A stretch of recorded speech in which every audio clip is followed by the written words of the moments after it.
सुन्नत और science channel के नाज़रीन अस्सलामु अलैकुम व रहमतुल्लाहि व बरकातुहू। दोस्तों, आज हम बात करने वाले हैं नाखून पॉलिश और उसके नुकसान के बारे में। दोस्तों, ये बात हर कोई जानता है कि इस्लाम में नाखून पॉलिश लगाना हराम है। दोस्तों, आइए आज हम इससे होने वाले नुकसानात के बारे में जानते हैं। नाखून भी जिस्म इंसानी की तरह जिंदा हैं। इन्हें भी ऑक्सीजन और हवा की ज़रूरत पड़ती है। ये पानी के तलबगार रहते हैं। अगर इन्हें कोई तकलीफ पहुंचे तो तमाम जिस्म इससे मुतासिर होता है।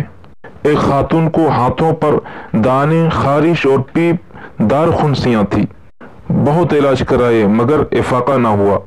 एक माहिर अमराज़े जिल्द के पास गई। मौसूफ उमर रसीदा और बहुत माहिर माने जाते थे। डॉक्टर साहब मरीज़ा का मुआयना करके फरमाने लगे कि आप नाखून पॉलिश कितने अरसे से इस्तेमाल कर रही हैं। मरीज़ा कहने लगी कि गुज़िश्ता 5.5 सालों से। और पूछा मर्ज़ को कितना अरसा हुआ? तो मरीज़ा ने जवाब दिया 5 साल से मुसलसल मर्ज़ मौजूद है। डॉक्टर साहब ने कहा कि आप नाखून पॉलिश लगाना छोड़कर फिर मुनासिब मुख्तसर इलाज करें। मरीज़ा का कहना है कि सिर्फ तीसरे हफ्ते में मुकम्मल सेहत याब हो गई, अल्हम्दुलिल्लाह। क्रोमोपैथी का ये उसूल है।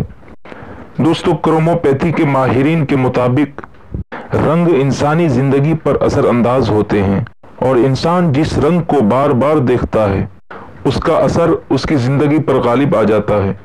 क्योंकि अक्सर नाखून पॉलिश लाल रंग के होते हैं, रेड कलर के होते हैं, और ये रंग इश्तियाल, गुस्सा और ब्लड प्रेशर हाई करता है।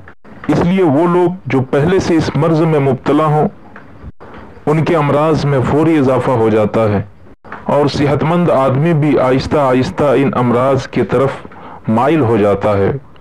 इंसानी सेहत और तंदुरुस्ती के लिए हर रंग का एक मुनफरिद मिजाज होता है।